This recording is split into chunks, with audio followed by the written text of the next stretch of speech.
Hello everyone and welcome.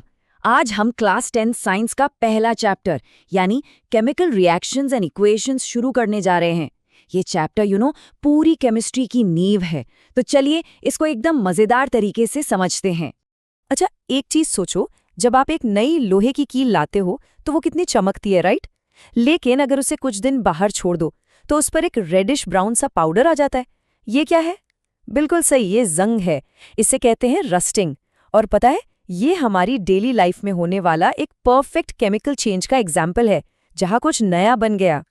तो इस chapter के सफर में हम क्या क्या कवर करेंगे? सबसे पहले हम समझेंगे कि आखिर ये केमिकल रिएक्शन होती क्या चीज है। फिर इन रिएक्शंस को केमिस्ट्री की लैंग्वेज में यानी इक्वेशंस में लिखना और बैलेंस करना सीखेंगे। उसके बाद हम रिएक्शंस के अलग अलग टाइप्स को जानेंगे, ऑक्सीडेशन रिडक्शन का कॉन्सेप्ट क्लियर करेंगे और फाइनली देखेंगे कि ये सारी केमिस्ट्री हमारी रोज की जिंदगी में कहाँ-कहाँ है। तो चलिए शुरुआत करते हैं सबसे बेसिक सवाल से। ये केमिकल रिएक्शन आखिर है क्या? Let's get a fundamentals, right? देखो, बिल्कुल सिंपल भाषा में, केमिकल रिएक्शन एक प्रोसेस है जिसमें कुछ चीजें, जिनको हम रिएक्टेंट्स कहते हैं, आपस में इंटरैक्ट करती हैं और एक बिल्कुल नई चीज बनाती हैं जिसे हम प्रोडक्ट कहते हैं। और सबसे इंपॉर्टेंट बात क्या है? जो प्रोडक्ट बनता है ना, उसकी प्रॉपर्टीज शुरू की चीजों से एकदम अलग होती हैं, एकदम न्यू आइडेंटिटी। तो सवाल ये है कि हमें पता कैसे चलेगा कि रिएक्शन हुई है? इसके कुछ क्लियर साइंस हैं, जैसे कि चेंज इन स्टेट, सॉलिड से लिक्विड या गैस बन जाना, या चेंज इन कलर, जैसे हमने रस्टिंग में देखा, शाइनी सिल्वर से रेडिश ब्राउन हो गया। कभी कभी गैस निकलती है, जैसे बबल्स आने लगते हैं। और हाँ, टेम्परेचर में चेंज, कुछ रिएक्शंस में चीजें गर्म हो जाती हैं और कुछ में एकदम ठंडी। ओके, तो अब हम रिएक्शंस को पहचान सकते हैं। चलिए अब उन्हें लिखना सीखते हैं। केमिस्ट्री की अपनी एक स्पेशल लैंग्वेज होती है और इस सेक्शन में हम उसी लैंग्वेज को यानी केमिकल इक्वेशंस को मास्टर करेंगे। देखो, जब भी हम किसी रिएक्शन को लिखते हैं तो उसका जो सबसे पहला वर्जन होता है उसे स्केलेटल केमिकल इक्वेशन कहते हैं। ये बस इतना बताता है कि भाई ये चीजें मिली और उनसे ये बना। समझ लो ये रिएक्शन का एक रफ ड्राफ्ट है जो अभी फाइनल नहीं है। लेकिन एक मिनट, जरूरत क्या है इसको बैलेंस करने की? ऐसे ही क्यों नहीं छोड़ सकते? आखिर इतनी मेहनत क्यों करें? चलिए इसका रीजन जानते हैं। इसका जवाब एक गोल्डन रूल में है और वो है law of conservation of mass. ये लॉ कहता है कि नेचर में किसी भी केमिकल रिएक्शन के दौरान ना तो कोई चीज पैदा होती है ना ही गायब होती है। सिंपल वर्ड्स में, जितने एटम्स लेफ्ट साइड में है, हाँ, उतने ही एटम्स राइट साइड में भी होने चाहिए। हिसाब बराबर। इसी हिसाब को बराबर करने के लिए बैलेंसिंग जरूरी है। चलो एक एग्जाम्पल देखते हैं। इस रिएक्शन में लेफ्ट हैंड साइड पर यानी रिएक्टेंट्स में आयरन का सिर्फ एक एटम है, लेकिन राइट हैंड साइड पर यानी प्रोडक्ट्स में 3 है। ऐसे ही ऑक्सीजन लेफ्ट में 1 है और राइट में 4। साफ साफ दिख रहा है कि ये तो अनबैलेंस्ड है, हिसाब गड़बड़ है। तो चलो इसको बैलेंस करते हैं। रूल ये है कि सबसे बड़े, सबसे कॉम्प्लेक्स कंपाउंड से शुरू करो। यहाँ वो है Fe3O4। ओके, राइट में 4 ऑक्सीजन है, लेफ्ट में सिर्फ 1, तो हम H2O के आगे 4 लगा देते हैं। सिंपल। अब ऑक्सीजन बैलेंस हो गया।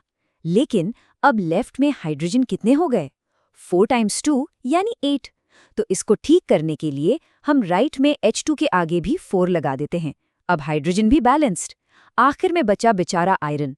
राइट में 3 हैं, तो हम बस लेफ्ट में Fe के आगे 3 लगा देंगे एंड डन, हो गई इक्वेशन बैलेंस। चलिए अब आगे बढ़ते हैं। जैसे फैमिलीज होती है ना, वैसे ही रिएक्शंस की भी अलग अलग फैमिलीज या टाइप्स होते हैं। अब हम 4 मेन टाइप्स को डिटेल में समझेंगे। पहला टाइप है कॉम्बिनेशन रिएक्शन। जैसा नाम से ही क्लियर है, कंबाइन करना यानी जुड़ना। इसमें 2 या 2 से ज्यादा चीजें जुड़कर एक सिंगल चीज बनाती है। जैसे A + B gives AB। एक कॉमन एग्जाम्पल है जब हम चूने में पानी मिलाते हैं, वो दोनों कंबाइन होके एक नया प्रोडक्ट स्लेक्ट लाइम बनाते हैं और उसमें से बहुत सारी हीट भी निकलती है। दूसरा टाइप है डीकम्पोजिशन रिएक्शन। ये कॉम्बिनेशन का एकदम उल्टा है। यहाँ एक सिंगल बड़ी चीज डीकम्पोज होती है यानी टूट जाती है 2 या 2 से ज्यादा छोटी चीजों में। मतलब AB टूटकर A और B बन गया। Simple, right? तीसरी है डिस्प्लेसमेंट रिएक्शन। डिस्प्लेसमेंट का मतलब होता है जगह छीन लेना। इसमें एक ज्यादा ताकतवर यानी मोर रिएक्टिव एलिमेंट एक कमजोर यानी लेस रिएक्टिव एलिमेंट को उसके घर से यानी उसके कंपाउंड से धक्का देकर निकाल देता है और खुद उसकी जगह ले लेता है। थोड़ा राउडी टाइप का रिएक्शन है ये। और चौथा टाइप है डबल डिस्प्लेसमेंट रिएक्शन। इसको मैं कहता हूं पार्टनर स्वैप रिएक्शन। इसमें दो कंपाउंड्स अपने पार्टनर्स को आपस में एक्सचेंज कर लेते हैं। AB और CD आपस में रिएक्ट करके AD और CB बनाते हैं। इस टाइप की रिएक्शंस में अक्सर एक प्रेसिपिटेट बनता है, यानी एक सॉलिड जो लिक्विड में घुलता नहीं और नीचे बैठ जाता है। चलिए अब एक बहुत ही इंपॉर्टेंट कॉन्सेप्ट की तरफ बढ़ते हैं, जिसका नाम है ऑक्सीडेशन एंड रिडक्शन। ये एक स्पेशल टाइप की रिएक्शन है जो हमारे आसपास हर वक्त होती रहती है। जैसा कि आप देख सकते हैं, ये दोनों एक दूसरे के ऑपोजिट हैं, जुड़वा भाई हैं पर बिल्कुल अलग। ऑक्सीडेशन का सिंपल मतलब है ऑक्सीजन का जुड़ना या हाइड्रोजन का निकलना, और रिडक्शन इसका ठीक उल्टा, ऑक्सीजन का निकलना या हाइड्रोजन का जुड़ना। याद रखिएगा, ये दोनों हमेशा साथ साथ होते हैं। और जब ये दोनों प्रोसेसेस ऑक्सीडेशन और रिडक्शन एक ही रिएक्शन में एक साथ होते हैं, तो उस रिएक्शन को हम प्यार से बुलाते हैं redox reaction. RED for reduction और OX फॉर ऑक्सीडेशन। सिंपल।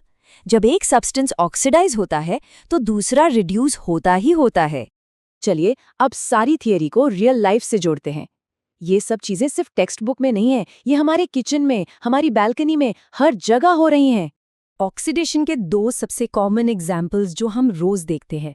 पहला करोजन, जैसे लोहे पर जंग लगना, यहाँ मेटल का ऑक्सीडेशन हो रहा है।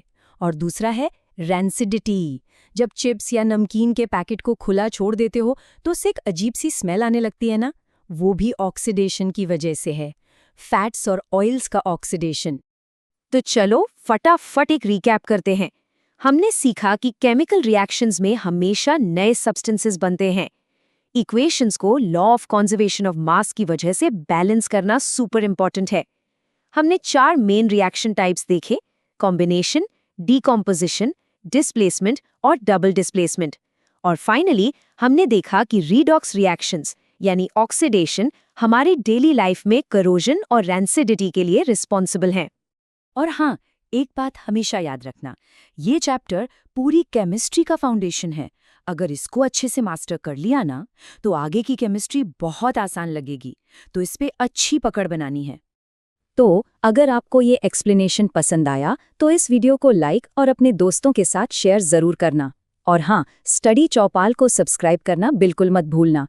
कोई भी डाउट हो, छोटा या बड़ा, नीचे कमेंट्स में जरूर पूछना। मिलते हैं अगले टॉपिक के साथ।